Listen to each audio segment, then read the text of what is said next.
มาแล้วทุกท่านมัสดาวีที50ถ่ายปี12น้ำใส่13เกี่ยวกับปุ๊กตัวสูงราคา300ปลายสดผ่อนเทิร์นได้เป็นเดือนเป็นปีแล้วก็พร้อมกับโปรโมชั่นพิเศษของแจกของแถมส่วนลดราคาพิเศษเด้อทุกท่านเด้อเดี๋ยวพาทุกท่านไปรับชมกันได้ไป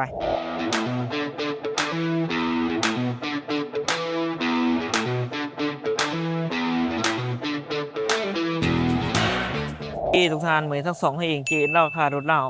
เมื่อนี้มานำเสนอเนาะเป็นมัสดาวีที50เป็นสีฟ้านอนงามเด้อคันนี้เด้อราคานี่300ป้ายเนาะปกติดุลนี่เขาขายอยู่ที่355 ล้านในอาหารเนาะส่งในจัดโปรพิเศษส่วนลดราคาพิเศษส่งฤดูฝนเด้อเหลือเพียงแต่330 ล้านกีบเท่านั้นเด้อทุกท่านเด้อเอกสารครบเนาะสดผ่อนเทิร์นไหนเป็นเดือนเป็นปีได้สบายอันนี้สวยๆสีนี่งามสีเดิมเนาะมีแต่เขามาคัดเด็กๆหน่อยๆจะซื้อเจ้าสวยๆเนาะเดี๋ยวพาทุกท่านมาเบิ่งรถทางไหนด้วย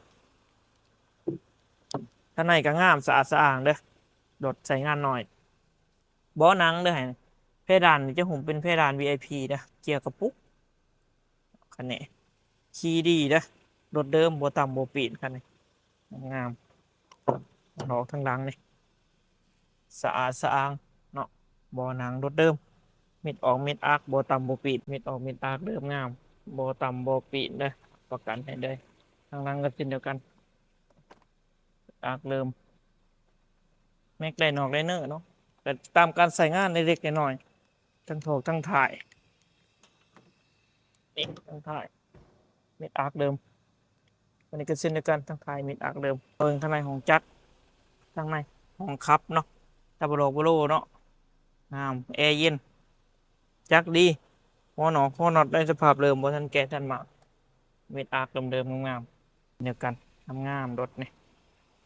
เหมาะสมเนาะสำราคาสำสภาพสำคัญนี่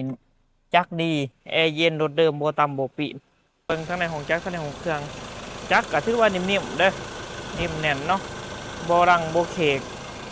ข้าหนอข้าหนาเนาะโบต่ำโบปีนเอาแท้ก็ต่อรองก็ได้แล้วคนราคานี่ข้าหนอข้าหนาเนาะจักรนิ่มๆโบมีอายโบมีขวัญจักรนี่โบหัวโบซึมเด้อมาดาเนาะสไตล์ฟอร์ดขันหนอขันหนามิดออกมิดอาร์คเริ่มก็ฝากไปถึงทุกท่านเด้อกับมัสด้า VT 50เกี่ยวกับปุ๊กตัวสูง4ประตูเนาะเป็นกระบะเดิมผ่านเดินราคาเพียงแต่